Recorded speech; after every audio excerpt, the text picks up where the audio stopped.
So let's continue chapter number 14, data handling, and today we will see part 3 of it. So children, today we will discuss about bar graphs. Now what is a bar graph? So a bar graph is another way of representing given data. Last class we discussed about pictograph and tally marks. So this is one of the method of representing given data, bar graphs. So a bar graph is made by drawing bars on paper having many small squares of equal size. So a bar graph consists of a vertical line and a horizontal line meeting at a point marked 0. So bars are drawn by keeping equal space between them. So we will see one example, children. So look at the following bar graph showing the total marks obtained by Karan in 5 subjects. Okay, this is one of the example where this bar graph is showing the total marks obtained by Karan in 5 subjects. So from the given bar graph we get the following information about Karan's total marks in various subjects. So to understand this bar graph, you should look at it carefully. It has been given here the marks obtained by Karan. This is the title of this bar graph, that is mark obtained by Karan. Then you can see here scale is written. Scale is very important, children. So here you can see scale, one box is equal to 10 marks. Then you can see this is the vertical line and this is the horizontal line here. They both are meeting at a point 0. Okay. Then you can see what is being shown on the vertical line. Marks are shown in the vertical line. So you can see each square box here, one box is here is representing 10 marks.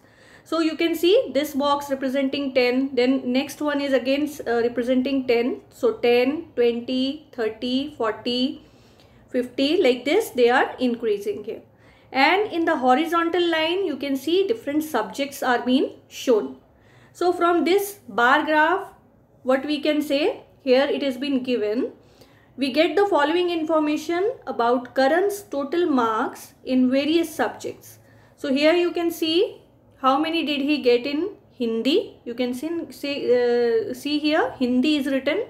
So how many marks did he get in Hindi? So he got 50 marks in Hindi. You can see this bar is up to 50. Okay, so he got 50 marks in Hindi. Now can you tell me how many did he get in English? Yes. So he got 40 marks in English. You can see here this 40, it is marked up to this bar graph here is marked up to 40. You can see this here, children, the bars are here drawn. You can see there is equal space in between the bars. Okay, this is also very important. Then in maths, how many did he get? He got 70 marks. He got 70 marks in maths. You can see this maths bar is up to 70. So he got 70 in maths. Now can you tell me how many did he get in science? Yes, he got 60 in science. This bar of science is up to 60.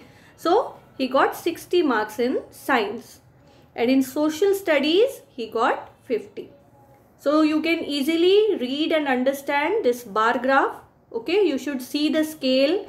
This is the scale here. Here one box is representing 10 marks. And then you can see it is increasing by 10. Okay, here marks are shown. These are the subjects here. So accordingly, you can also conclude here what is the maximum marks here. Maximum is 70 and minimum marks is 40. Okay, so a bar graph can be represented both vertically and horizontally. This is the vertical bar graph, but we can also represent it horizontally. That also we will see. Okay, now children, based on that we will solve exercise 14.2. So question number 1 is, read the following bar graph. It shows the number of students who travel to school using different modes of transport. You can see here the title, modes of transport preferred by students. So now based on that, you should see this bar graph carefully. Here on the vertical line you can see number of students is being given 50, 100, 150, 200, because one square is representing 50 students, so it is increasing by 50. Okay, so 50, 100, 150, 200, 250 and 300. And in the horizontal line here you can see mode of transport is being given.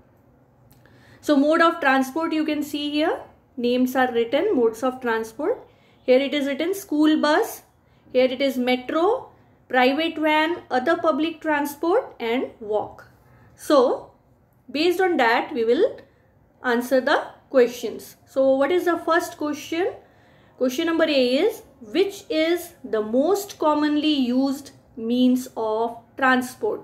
So which bar is showing the which is the most commonly used means of transport? Here you can see this is the most commonly used means of transport here. So that is the school bus. Okay, the school bus is the most commonly used means of transport here. The number B is, how many students travel by metro? So by metro you can see it marked up to 100. So how many students travel by metro? So 100 students travel by metro. Now number C is, which is the least common mode of transport? You can see the least common mode of transport is other public transport. You can see it has got only 50 students and it is the least common mode of transport by students. So other public transport is the least common mode of transport. And how many children walk to school? You can see here walk. Here now children you can see this marking is in between 100 and 150. Okay, it is between 100 and 150. So what will be there in between 100 and 150 here? It will be 125. Okay.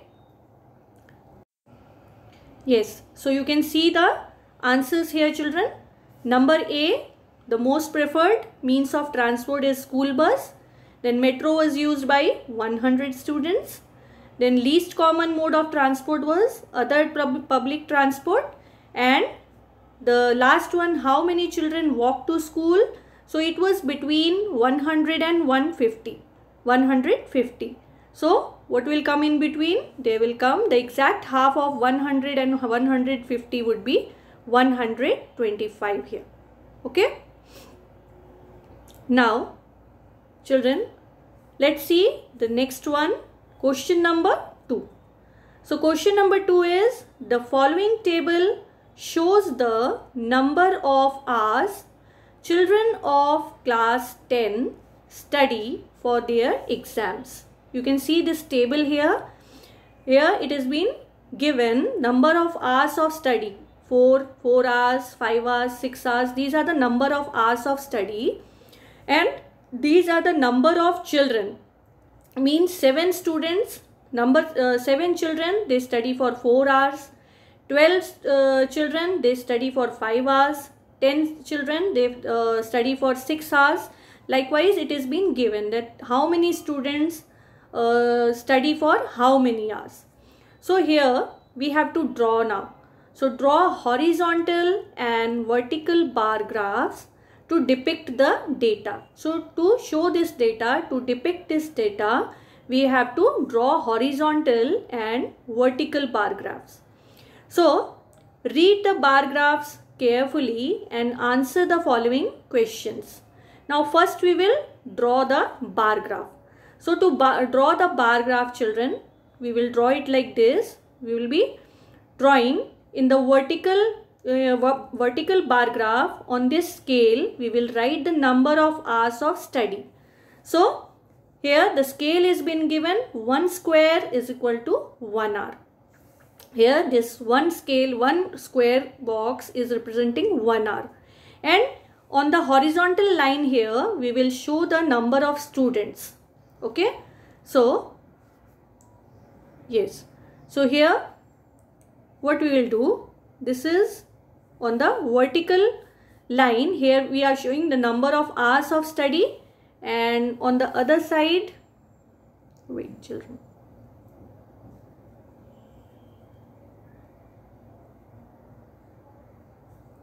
Yes.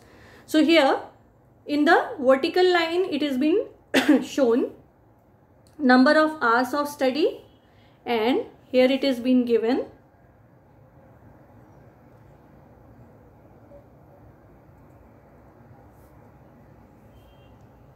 yes, and here it has been shown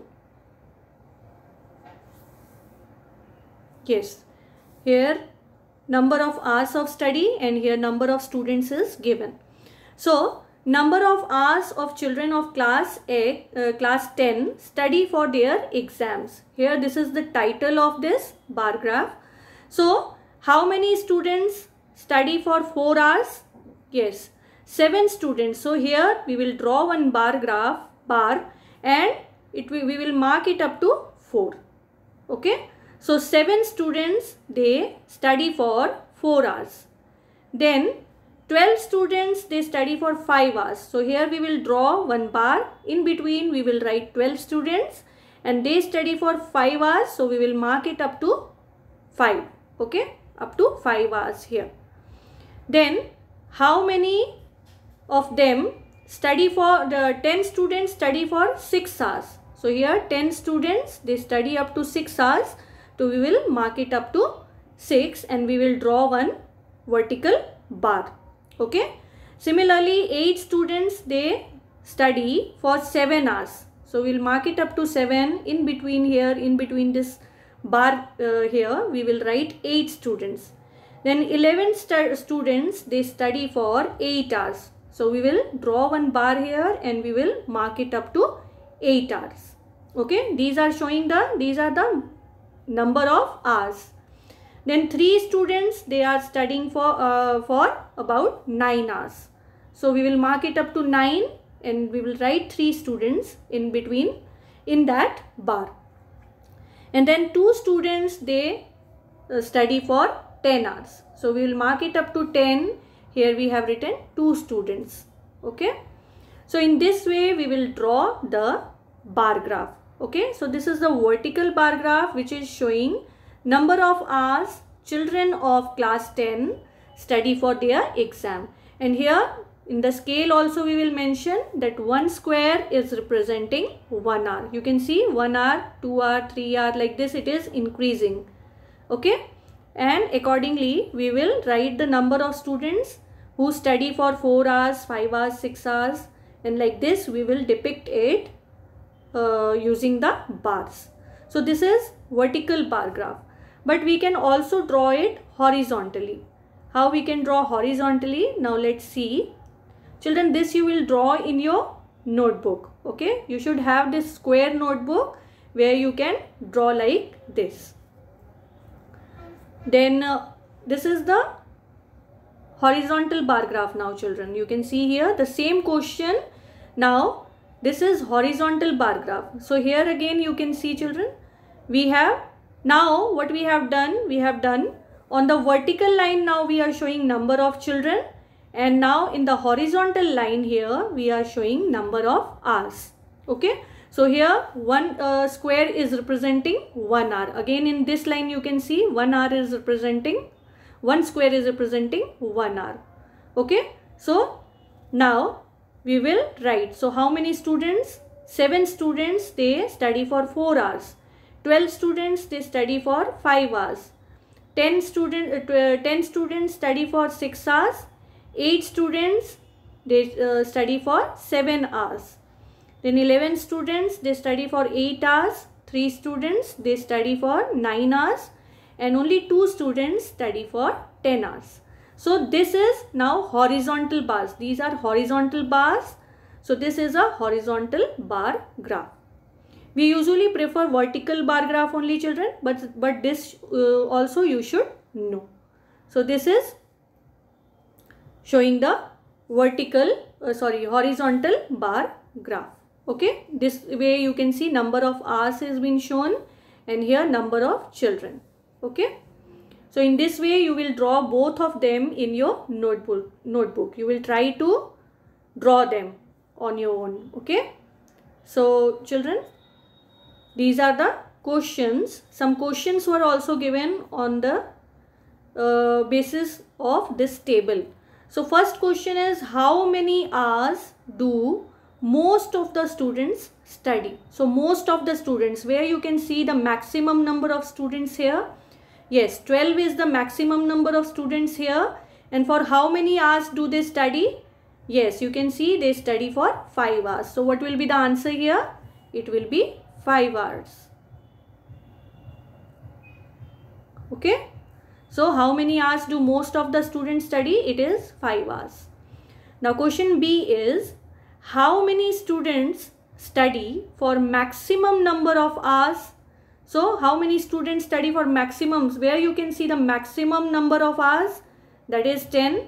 So in that maximum hours of study, how many students are studying? Only 2. So how many students study for maximum number of hours? It is 2 students. Only 2 students study for maximum number of hours. Now number C is, how many students study for less than 6 hours? Less than 6 hours. How many students are studying? So for 4 hours we will add them, the students who are studying for 4 hours and 5 hours, because that is less than 6 hours. So what will be that number, total number of students? So how many students study for less than 6 hours? So we will add this 7 plus 12. So when we will add 7 plus 12, what we will get? 19. It means 19 students study for less than 6 hours. Okay. So it is easier, children. You will try to draw them. You will try to read the data, bar graphs. Okay. The more and more you will practice, more and more you will learn. Go through the textbook content also. You will draw these vertical bar graph as well as this horizontal bar graph in your notebook. Okay. So these are the answers of question number A, question number 2, A, B and C, that we already have done now. And children, you will practice question number 3. This will be your homework. You will try to solve this question number 3, which is there in your textbook, on your own. So that's all for today, children. Thank you.